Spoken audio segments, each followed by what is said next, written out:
cyclic load. Cyclic loads. Actually, if you see in certain applications, what exactly happen? The bearing is subjected to variable loads and variable speeds. Okay, means what? Still now we have seen that the bearing is subjected to constant radial load, right? But sometimes speed is also same for a shaft and bearing. But in certain applications, the speed of bearing the load acting on a bearing is going to vary according to cycle. For a moment, we will consider the bearing is working for 10 hours. Okay, bearing is working for 10 hours. So out of that, for 2.5 hours, the load acting on a bearing is 100 Newton for a speed of 5000 RPM. Just we are considering this. Just we are considering. Then for next 2.5 hours, the load acting on bearing is 150 Newton and the speed is 4000 RPM. Okay. Then next 5 hours, that is the remaining hours, this load is at 200 Newton and revolution is again 4500 RPM. Means what? If you see the entire cycle, that is the complete cycle for 10 hours. Right now, bearing working hours is a 10 hours. Just considering this thing, just assuming this thing. The entire cycle is for 10 hours. Out of that 10 hours, the 2.5 hours bearing is subjected to the load is 100 Newton and the speed is 500 RPM. Same 150 Newton, 4000 RPM. 200 Newton, 4000 RPM. Now just a moment we are considering this load is a radial load. At the same time, we can say that the axial load is acting here. That is a 120 Newton. This is a 130 Newton, and this is a 140 Newton. That is, I will say the axial load. Okay, so this is the axial load. This is the axial load, and this load is a radial load, and radial load. Right now, means what? Bearing is subjected to combined loading. That is a radial plus axial with a 5000 RPM for a first 2.5 hours. For next 2.5 hours, it is a 150, 130 and 4000. For remaining hours, it is a 200, 140 and 4500 RPM. Means what? Changing speed, load changing. Okay. So in this condition, how I can find out the equivalent dynamic load acting on bearing? Because we want to find out the equivalent dynamic load and rating life. For what purpose? Because if you see this formula, L10 is equal to C by PE raised to A. Means what? We want to calculate the basic dynamic load capacity. What is the reason to calculate this? Because on this basis, we will select the bearing from manufacturing category. Okay, that's why we first want to calculate the basic dynamic load capacity, that is the C. Okay, but to calculate C, you should know the value of L10 and PE. Okay, but now in this case, if you see this case, for a 2.5 hours, the PE is different. Right now, for this load, PE to this, that is again second PE. For third load, that is again a third PE. Means what? When there is a variable load and variable speed, so PE1 is the dynamic load, that is the equivalent dynamic load. I will write here clearly. This PE1 is equivalent dynamic load for first element. Right now, we can say that it is the element first. Right now, this first part is the first element. Second part is the second element. Third part is the third element. So for first element, PE1 is the dynamic load, equivalent dynamic load. Okay, similarly, PE2 is the equivalent dynamic load for second element. Okay, similarly, we'll go for the PE3. So PE3 is again equivalent dynamic load for third element.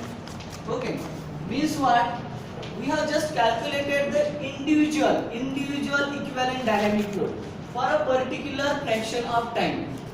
Right now, total hour is 10, but we divide this hours into 3 parts, and for a particular part, we have calculated the equivalent dynamic load. That is a PE1, PE2 and PE3. Okay. But for our calculation, what we required? We required the total dynamic equivalent dynamic load. That is for a complete 10 hours. right now. Are you getting this thing? On the basis of P1, suppose I have calculated the C1, calculate C1, then we calculate C2, and then calculate C3. Means what, each and every time for 2.5 years I will change the, or I will replace the bearing. Is it possible? No. We are taking a single bearing that will operating with all these three conditions, all these three variable loads and variable speeds. Okay. So that's why we want to calculate the equivalent dynamic load by using these three equivalent dynamic load for a particular fraction. Okay. So that relation is given as, how we can calculate that equivalent load. So PE is equal to, again one thing is that if this PE1 is for first fraction, similarly N1 is the rating line. You can say the rating line. Here is the rating line L10 now. So that rating line I will replace with the N1 for element 1. Okay. Similarly, I will take a N2 for element 2. I will take N3 for element 3. Okay. Are you getting this thing? Okay. So I will write here N1 is the rating line for first element. Rating line for first element. Similarly, N2 is a rating line for second element. N3 is a rating line for third element, right now. So you are getting a three individual rating line. You have a three individual equivalent dynamic load. Now we want to find this single equivalent dynamic load and single rating line. Why? Because we want to calculate the single C, not an individual C1, C2, C3. Okay. So for that reason, we use the PE is equal to, there is a relation N1 PE1 raised to A plus N2 PE2 raised to A plus N3 PE3 raised to A plus dash dash dash divided by N1 plus N2 plus N3 raised to 1 by A. Okay, this is the relation to calculate the total equivalent dynamic load. Means we can say that the equivalent dynamic load for entire cycle or complete cycle. Right now, here we have calculated individual cycle. Here we calculate the equivalent dynamic load for individual cycle, individual element. We want to convert that into the single one. So by using this formula, we can convert it into the single one. Okay, so PE is equal to N1 PE1 raised to A, N2 PE2 raised to A, N3 PE3 raised to A. Now question is that how we can calculate the N1, N2 and N3? Right now, again same question. There is a question in your mind. Okay, so we can calculate N1 is equal to fraction cycle. Okay, fraction cycle. Our total hours is 10 hours. So 2.5 hours is the how much fraction? 1 by 4. 1 by 4. So our fraction cycle is a 1 by 4 into our percentage or our rating life is always is L10 is a rating life. So number of hours for that rating life is L10H. Right now? Right now. What is your formula? L10 is equal to L10H into 60 into N divided by 10 raised to 6. This is the formula now.